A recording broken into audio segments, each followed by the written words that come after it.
नमस्कार, मैं हूं नीलू। तो एक बार फिर से हूती, हमास और हिजबुल्लाह एक साथ आने की तैयारी कर रहे हैं और ऐसा क्यों है वो हम आपको बताते हैं। क्योंकि अब उन्हें जिस तरह से इजराइल लगातार हमले अलग अलग जगहों पर कर रहा है, उनका ये मानना है कि जब तक ये तीनों संगठन एक साथ नहीं मिलेंगे तब तक वो इजराइल का कुछ नहीं बिगाड़ सकते। और इसीलिए अब तीनों संगठन एक साथ मिलकर एक बड़े हमले की तैयारी में इजराइल में दिखाई दे रहे हैं। आखिर ये संकट किस तरह से बना हुआ है, बातचीत करने के लिए मयंक मेरे साथ है। मयंक, एक बार फिर से शांति वार्ता के पहले भी हमने देखा था, एक बार पहले हूती, हमास, हिजबुल्लाह सब एक साथ आए थे और एक बार फिर से ऐसी आशंका है कि शायद ये तीनों संगठन एक साथ आए और इजराइल में बड़ी तबाही लेकर आए। बिल्कुल, देखिए एक बार फिर वो स्थिति बनती दिख रही है जो इस सीज फायर के पहले थी। हमास, अभी हमने देखा कि हमास ने कुछ दिनों पहले जो है वो अपनी रॉकेट्स जो हैं इजराइल के ऊपर फायर किए।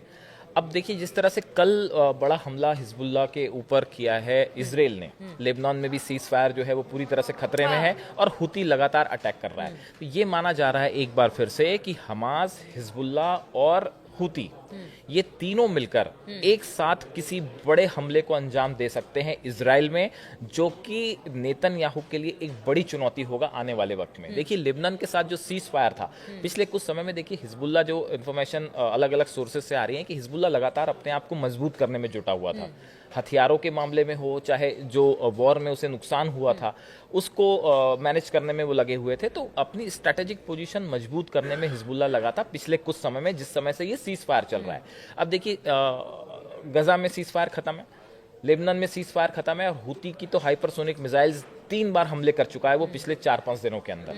तो देखिए ये माना जा रहा है कि एक बार फिर ये तीनों संगठन जो हैं इनकी आपस में एक बड़ी बैठक हुई है, जो कि बताया जाता है कि ऐसी चर्चाएं हैं कि एक सीक्रेट मीटिंग हुई जिसमें ये तीनों संगठन के जो है प्रतिनिधि उसमें शामिल थे और इजराइल के खिलाफ किस तरह से अगली रणनीति बनाना है इसका एक पूरा खाका तैयार किया गया है और मिल के तीनों की तरफ से हमले हो सकते हैं। देखिए जहां तक हुती का सवाल है, हुती की जो हाइपरसोनिक मिसाइल्स हैं इसको रोकना इजराइल के लिए हमेशा से बड़ी चुनौती रहा है। हमने पहले भी देखा था, आज से कई महीने पहले जब हुतीज ने फायर की थी मिसाइल और वो गिरी भी थी, वैसे ही इस बार भी हुआ। बताया जा रहा है कि इजराइल के एयरपोर्ट पे जो है वो हुती की मिसाइल गिरी है और जो हाइपरसोनिक मिसाइल्स होती हैं इनको रोकना, थोड़ा सा जो बैलिस्टिक मिसाइल्स होती है इसको इजराइल के एयर डिफेंस को रोकना बड़ा मुश्किल होता है। तो इसलिए हुती तो एक बड़ा चैलेंज बने ही हुए हैं। देखिए बताया जाता है हुती के पास 1000 से ज्यादा मिसाइल्स हैं, उनके पास जो है उनके जो लड़ाके हैं उनकी संख्या भी 1.5 लाख से ज्यादा है। कुल मिलाकर कहा जाए अगर तीनों आ जाते हैं तो उनका स्ट्रेंथ जबरदस्त। हाँ, देखिए उसके बाद ये है कि इजराइल को अपनी सुरक्षा के इंतजाम करने पड़ेंगे। देखिए अभी पिछली बार जब बताया गया कि हमास की तरफ से जब मिसाइल्स फायर हुई या फिर हुती की तरफ से मिसाइल्स फायर हुई तो पूरे इजराइल में पैनिक का माहौल था, सायरन्स बज रहे थे, लोग बंकर्स की तरफ दौड़ पड़े थे।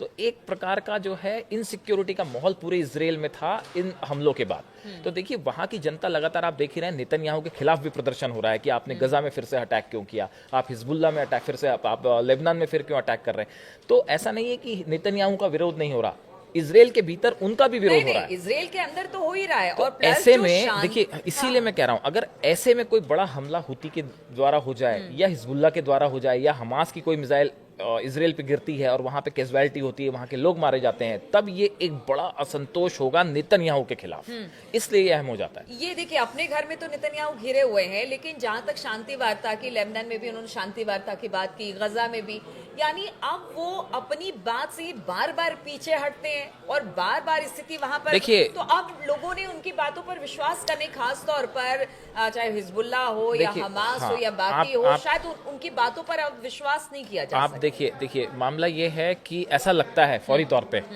कि ट्रंप और नेतन्याहू ने इस मिडिल ईस्ट रीजन के लिए कोई बड़ा प्लान, सीक्रेट प्लान तैयार कर रखा है और वो उसी के हिसाब से आगे बढ़ रहे हैं। गाजा पे हमला सिर्फ बंधकों के लिए नहीं किया गया, ये बात तो एक्सपर्ट्स भी कर रहे हैं। लेबनान में जो सीज फायर तोड़ा गया और जो हमला किया गया, ये इसके पीछे कोई विशेष मकसद है। और हुतीज से तो आप अनसेटल हैं ही, सीरिया में आप क्या कर रहे हैं वो सबको पता है, सीरिया में हालात कितने खराब हैं। देखिए ये पूरा जो रीजन है, ये पूरा रीजन अनस्टेबल है। अमेरिका और इजराइल ये चाहते हैं कि यहाँ पे अपना दबदबा कायम रहे। अगर बंधक छूट जाते, अगर परमानेंट सीज फायर फायर हो जाता तो शायद इजराइल के लिए ये कोई अचीवमेंट वाली बात नहीं थी। और देखिए तो इजराइल के लिए चुनौती यही सारी, क्योंकि बाकी अरब देश जो हैं वो एक तरह से कह लीजिए वो युद्ध में उतरना नहीं चाहते हैं, चाहे जॉर्डन हो, सऊदी इजिप्ट अरब हो, जॉर्डन हो, हाँ। इजिप्ट हो, वो लोग नहीं उतरना चाहते। यानी कि चुनौती एकमात्र यही 3-4 संगठन है और ईरान है, जिसको कहा जाता है कि ये सारे उन्हीं से समर्थित हैं। तो चुनौती इसलिए चाहते हैं कि ये सारी चीजें खत्म हो जाए, और शायद जो गजा पे लगातार हमले हो रहे हैं उसको भी इसी तरह देखिए गजा में जिस तरह से हमने देखा कि बीती रात एक हॉस्पिटल पे हमला हुआ और 5 फिलिस्तीनी उसमें मारे गए हैं, जिसमें एक हमास के बड़े लीडर भी बताए जा रहे हैं। तो देखिए जिस तरह से अटैक अब इजराइल कर रहा है गजा में, इसको लेके एक बड़ा असंतोष खिलाफ नेतन्याहू के अंदर ही नहीं है, गजा में भी जो है वो जबरदस्त ये डिमांड हो रही है कि इंटरनेशनल डिमांड हो रही है कि यूएनओ इसमें इंटरफेयर करे, जिस तरह से अस्पताल पे स्ट्राइक हो रही हैं। तो देखिए कुल मिला के ये जो तीनों संगठन हैं, हमास, हिजबुल्ला और हुती, जब तक आप इनके साथ एक परमानेंट पीस को अचीव नहीं कर लगते, तब तक ये तीनों संगठन इजराइल के लिए एक बड़ी चुनौती हैं। और आप देखिए किसी भी वक्त, किसी भी दिन, किसी बड़े हमले को ये इजराइल में अंजाम देने में सक्षम है। बिल्कुल, तो आप समझिए ट्रिपल एच की बात यहाँ पर हो रही है। हुती, हमास और हिजबुल्ला, ये तीनों मिलकर अब कुछ बड़ा प्लान कर रहे हैं। अगर इजराइल हमला करता है तो फिर इन तीनों की तरफ से, यानी एक साथ मिलकर एक बड़े हमले की तैयारी में इजराइल पर ये संगठन दिखाई दे रहे हैं। अब इसके क्या नतीजे, क्या परिणाम होंगे, इस पर लगातार हमारी नजर बनी है।